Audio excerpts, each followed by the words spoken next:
Assalamualaikum warahmatullahi wabarakatuh. Perkenalkan, nama saya Muhammad Waldi. Saya adalah seorang mahasiswa dari Fakultas Ilmu Komunikasi di Institut Bisnis Nusantara. Di video kali ini saya akan coba menyampaikan tentang apa itu kapitalisme. Mungkin dalam benak beberapa orang, kapitalisme itu adalah sebuah hal yang tentang kekayaan, tentang properti, ataupun konsumerisme. Saya akan coba jelaskan tentang apa itu kapitalisme. Kapitalisme adalah suatu sistem ekonomi di mana individu mempunyai hak untuk memiliki faktor-faktor produksi seperti modal, kapital, mesin pabrik, dan dengan kepemilikan tersebut, dia bebas untuk mempekerjakan orang lain dan meraih untung sebesar-besarnya. Ketika kita berbicara soal sistem ekonomi, ada 3 pertanyaan yang harus kita jawab. Yang pertama, produk apa yang diproduksi dan berapa banyak? Kedua, bagaimana produk tersebut bisa diproduksi?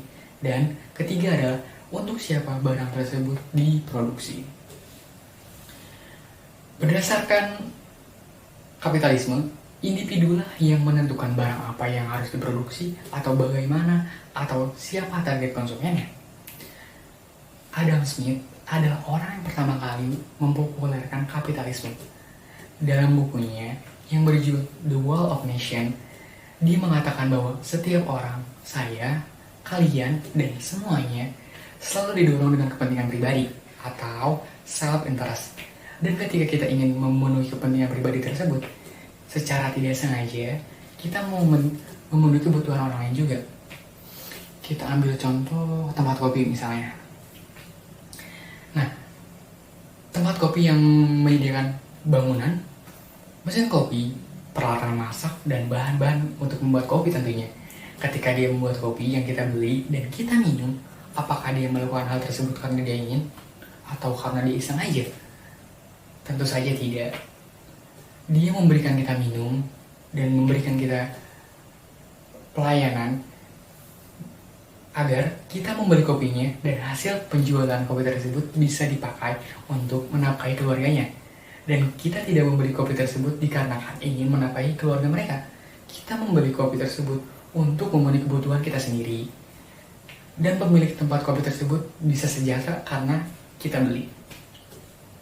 Nah, sekarang bagaimana kalau ada kompetitor atau tempat kopi lain yang ingin sejahtera atau ingin seperti tempat kopi yang tadi?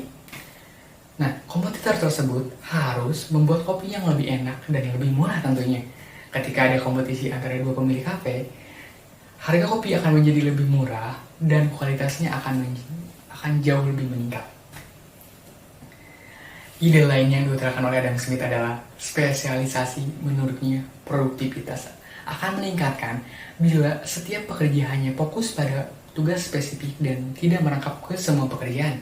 Pada tahun 1913, perusahaan mobil Ford memproduksi setengah dari semua produksi di Amerika Serikat. Pemiliknya Henry Ford, dia mengatakan bahwa pekerjanya harus dibagi dalam berbagai segmen. Nah, segmen-segmen yang berbeda tersebut hanya fokus pada satu pekerjaan saja, atau hanya spesifik, hanya satu pekerjaan saja. Contohnya, memasang jendela dan pintu, dan lain-lain. Hasil produksi bisa dilakukan lebih cepat dan bisa berskala internasional. Nah, kita harus fokus pada keahliannya masing-masing. Contohnya negara yang ahli memproduksi makanan tidak usah repot-repot memproduksi mesin dan sebaliknya. Akhirnya, perdagangan antar negara akan terjadi. Konsumen dunia bisa meningkatkan produk-produk kualitas tinggi dan harga yang sangat-sangat terjangkau tentunya.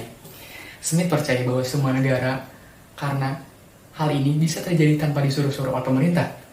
Paham kapitalisme menekankan bahwa peran pemerintah harus diminimalisir. Pemerintah hanya harus fokus pada hal-hal seperti infrastruktur, pendidikan, dan hukum. Praktik kapitalisme terjadi seiring sejarah tanpa pemikiran dan perencanaan ahli ekonomi basis teoritis. Kapitalisme terjadi setelah para pakar ekonomi mengamati fenomena ekonomi yang terjadi di sekitar mereka. Singkatnya, atau kesimpulan yang bisa kita ambil adalah, usaha para pakar ekonomi ini memberikan basis teori pada fenomena ekonomi yang terjadi di setiap hari atau di hari-hari kita. Nah, cukup sekian video saya untuk kali ini. Kurang lebihnya mohon maaf. Wassalamualaikum warahmatullahi wabarakatuh. Bila ada saran atau komentar, silakan ditulis di kolom komentar.